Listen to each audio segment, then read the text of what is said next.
He kōna I purangi tēnei nā te reo irirangi o Aotearoa.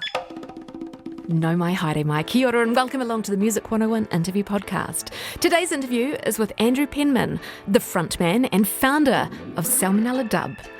Can you believe Salmonella Dub have been performing all over the world and throughout New Zealand and releasing albums for over 30 years? And do you know, in that 30 years, I think I've seen them play so many times. The electric show, amazing visuals. But all that time, I never knew how they got their name. Well, when I spoke to Andrew Penman, he opened up, told me the origins of Salmonella Dub, the name, and also spoke to me about the inspiration and how much literature has inspired the band. Salmonella Dub have just released their brand new album, For All Things Alive, that features wonderful guests. Andrew fills us in on the inspiration behind their new album, their double album. And for me, the band have always been connected to Kaikoura. They put on the Kaikoura Roots Festival, they recorded their albums in Kaikoura. So I first started asking him if he was still based there. Kia ora, Charlotte. Thank you for having me. I'm in Whakatu. We still have our studio in Kaikoura, but we've also have one here in Nelson. Have had for the last 4 or 5 years now. In fact, it was christened by Whiri Black after our dear friend Richard Nunn's tangi in 2021. What did she do to bless the house? Well, christened it, really, blessed it, and recorded 5 new tracks that are on the new album For All Things Alive. Because she's such a legend. How did you meet Whiri Black?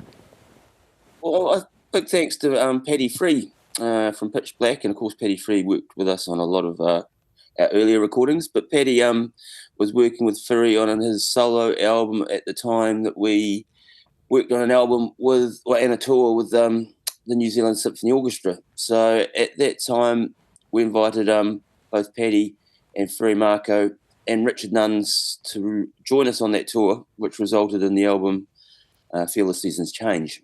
What legends. And Richard Nuns, was he playing taonga poro on your tracks?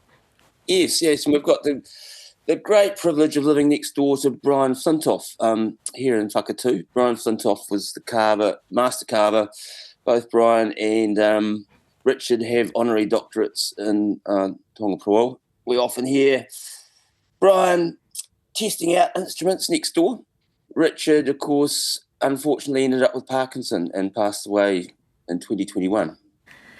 Andrew, to me, you and Salmonella Dub and everyone involved in the Salmonella Dub sound system are legends. And it could be my South Island roots, but I feel like Salmonella Dub was definitely, and still now, definitely at the forefront back in the day for even using taonga poro in modern music. I don't think there were many other people doing that 35 years ago or 30 years ago. But also, you really were and still are at the forefront of a sound that I don't think we've really heard anywhere else in the world. Do you hear that in your music too? Oh, thank you so much for that. I'm actually blushing now. The thing is, my background and my inspiration came from studying New Zealand literature at Canterbury University at the time that Keri Hulme was writer in residence. So I had the great privilege of having Keri Hulme talk to us in our lecture theatre, smoking a pipe back in the days when you could. Wow. And for me, it's always been about creating a distinctive Aotearoa musical voice, like so many of our writers in literature had at that time, Janet Frame and Frank Sargison and others. So I guess we've had that kind of mainland arrogance as well, and that we've DIY, do it yourself, but always with a focus on the landscape as a big influence, as well as our cultural history. You used to record a lot in Kaikoura, but now Whakatu. To me, it's quite a different location in the sense of nature. Has that influenced your sound? A little bit, yes. We've got the great privilege of being on the beach here in Manako. So our studio is literally 10 metres from the beach. We could actually catch kahawai from the mixing desk if we were in the mood. But so we've got a completely different landscape, but it's right there on our doorstep. Whereas in Kaikoura, of course, in Hapuku Creative Retreat, we've got the mountain landscape and sea views, and then the Hapuku River right beside us, which is and it's a lot more isolated. Of course. Speaking of incredible vocalists that you've got on your tracks, you also, your brilliant track, Never Too Late, features Nino Birch. He was in beat rhythm fashion. The first recording we did with Nino was in 2017, actually. It was after an unfortunate incident where Beat Rhythm Fashion weren't deemed credible enough to represent a track from Salmonella Dub at a potential induction for us into the New Zealand Music Awards Hall of Fame. So we started writing with Nino off the back of that, and the first track we wrote was World She Waits on this album, Never Too Late, and another track called Shaping Ground. So Nino stepped up, and to be honest, it's been a really, well, it was cathartic at the time, it's been a really great creative process writing with Nino. For me, he kind of he represents the Bob Dylan of Aotearoa New Wave. Great songsmith. Oh, I was addicted for years to Being Rest Finally, or Beth. Yeah, funny you say that, Charlotte.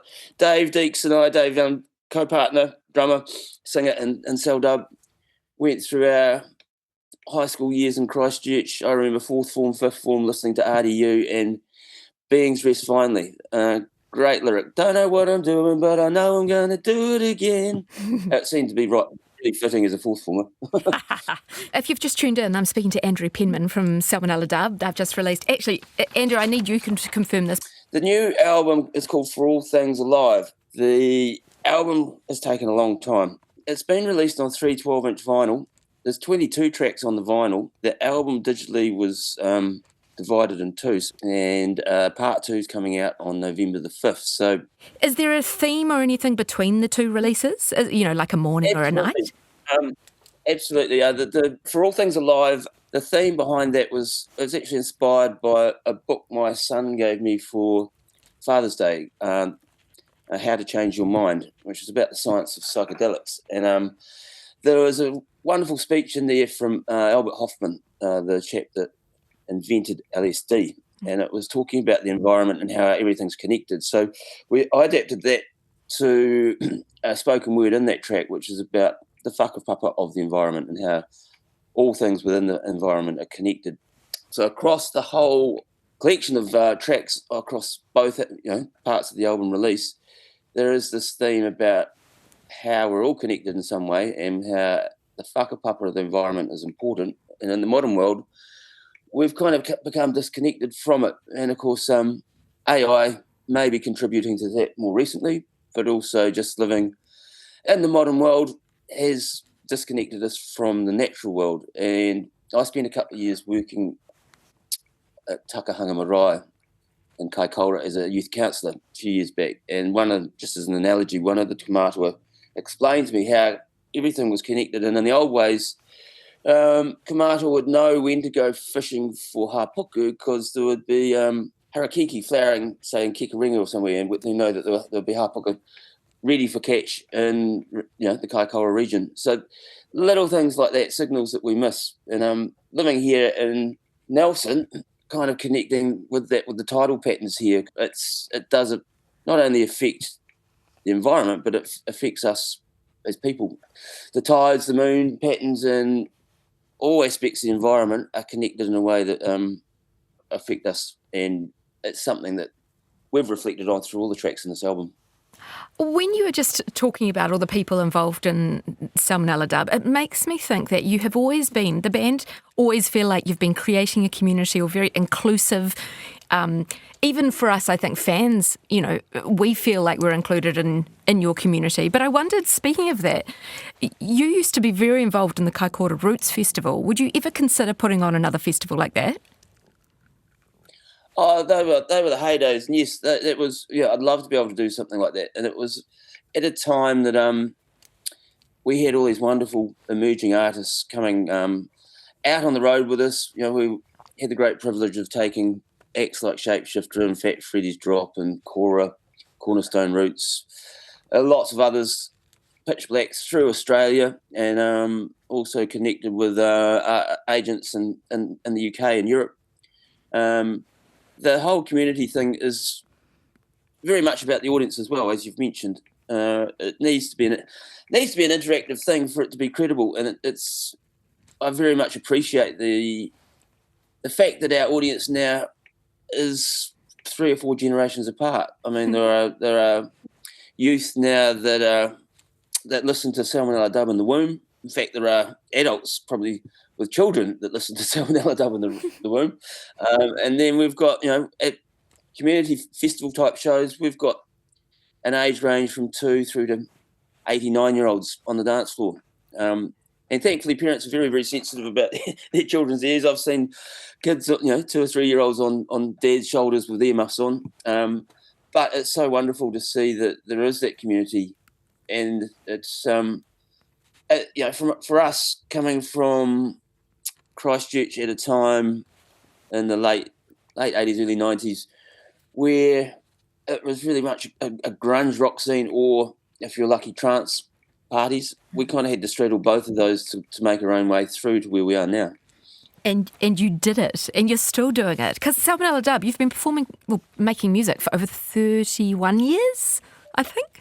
I think we're coming up to 33. In fact, we're thinking about it, the vinyl, because of the length of the tracks on the vinyl, they're 33s, 33 RPM, and we're coming up to 33 years. So there's kind of a wee motif there. Oh, I like that. I like that. Yeah, the first ever show was in the Westport Racetrack Tea Rooms, January the 13th, 1993. In the Westport Racecourse Tea Rooms? Racetrack. Yep, and I remember it was $5 cover charge. We had great friends, excellent soul therapy with us. And I distinctly, it was a Wednesday night, and I distinctly remember we had 57 tickets bought at the door, $5 each. It was a great night. Oh, that is so good. Oh my gosh, and that's like Calming of the Drunken Monkey days, isn't it? Oh no, even before then. Oh wow. It was more in the dub tomfoolery days. So yeah, we had we were still doing covers, more covers. Well, we were, the background behind the Salmonella Dub name was very much tongue in cheek, and we were doing back then what we considered bad taste covers, hence the Salmonella, and a dub reggae style. And one example I keep citing is Fred Dagg had a wonderful song called Larry Loves Barry, which was about a 6-year-old boy who'd been given an emu for his birthday. Mm-hmm. So Larry ended up naming his emu Barry, and then by Christmas he announced at the dinner table he wanted to marry Barry. So Larry Loves Barry. The lyrics are hilarious. And what, you guys did a cover of that? We did a cover of that. We did everything from Nancy Sinatra to the Orbs, Little Fluffy Clouds, to we even did versions of the Doors. We even did a disco version of Dr. Hook's Sylvia's Mother. Oh my gosh! And it was all just because we were playing to the audiences were quite different back then. As I said, it was very much a rock audience. A lot of we toured with Shehead and other people, and then we were doing trance parties. So we would just throw in these things just to try and break the ice and make people smile. Oh my gosh. You're making me smile now, even thinking about it. That is so cool. And I never knew how Salmonella Dub got the name. That's so funny. Hey, so you and the band are about to perform shows across Aotearoa and then doing shows in Australia too. What's it like to be on the road on a Salmonella Dub tour these days? I'm sure it's not as wild as it used to be. No, we're very civilised. We're touring at the moment with what we can afford, which is a stripped-out-back version of the band, the Salmonella Dub sound system, which has been going kind of like the little brother of Sal Dub. It's been going for 25 years. But for this tour, we've got Ferry Marco Black and the Mighty Asterix as guest vocalists and the live Sal Dub horn section. And I'm mixing our new album with our full back catalogue in a kind of seamless dance floor mix, 2 to 2.5 hours, with our full visual show with lighting. And we're off to Australia in a week. Got some shows around Christmas with in Mapua, and we're playing the AUM Festival, and then we're back up to the Auckland region to play Waiheke Island.